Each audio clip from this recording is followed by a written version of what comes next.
ടൊവിനോ തോമസിൻ്റെ ARM എന്ന സിനിമയുടെ ഫസ്റ്റ് ഹാഫിന് മികച്ച അഭിപ്രായങ്ങളാണ് പ്രേക്ഷകരുടെ ഭാഗത്തുനിന്ന് വരുന്നതെന്ന് നമ്മളൊരു വീഡിയോയിലൂടെ പറഞ്ഞതാണ്. ഇപ്പോൾ സിനിമയുടെ സെക്കൻഡ് ഹാഫും കഴിഞ്ഞിരിക്കുകയാണ്. മൊത്തത്തിൽ സിനിമയ്ക്ക് പോസിറ്റീവ് റെസ്പോൺസ് തന്നെയാണ് തിയേറ്ററുകളിൽ നിന്നും ലഭിക്കുന്നത്. ഡിഫറൻറ്റ് പീരീഡുകളിലുള്ള അജയൻ, മണിയൻ, കുഞ്ഞിക്കേളു എന്നീ 3 കഥാപാത്രങ്ങളായി ടൊവിനോ തോമസ് ഗംഭീര പെർഫോമൻസാണ് സിനിമയിൽ.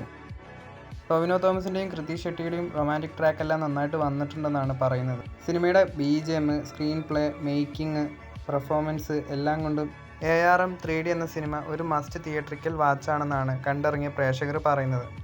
അതുപോലെ തന്നെ ആസിഫ് അലിയുടെ കിഷ്കിന്ധ കാണ്ഡം എന്ന സിനിമയ്ക്കും പോസിറ്റീവ് റെസ്പോൺസാണ് പ്രേക്ഷകരുടെ ഭാഗത്തുനിന്ന് ലഭിക്കുന്നത്.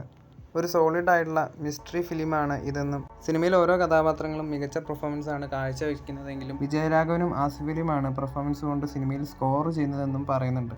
എന്തായാലും ARM പോലെ തന്നെ പോസിറ്റീവ് റെസ്പോൺസ് തന്നെയാണ് കിഷ്കിന്ധ കാണ്ഡം എന്ന സിനിമയ്ക്കും വന്നത്. ഓണനാളുകളിൽ ആദ്യം റിലീസായിട്ട് എത്തിയ ഈ 2 സിനിമകൾക്കും പോസിറ്റീവ് റെസ്പോൺസാണ് വരുന്നത്. കൂടുതൽ സിനിമകളുടെ അപ്ഡേറ്റുകളുമായി അടുത്തൊരു വീഡിയോയിൽ കാണാം.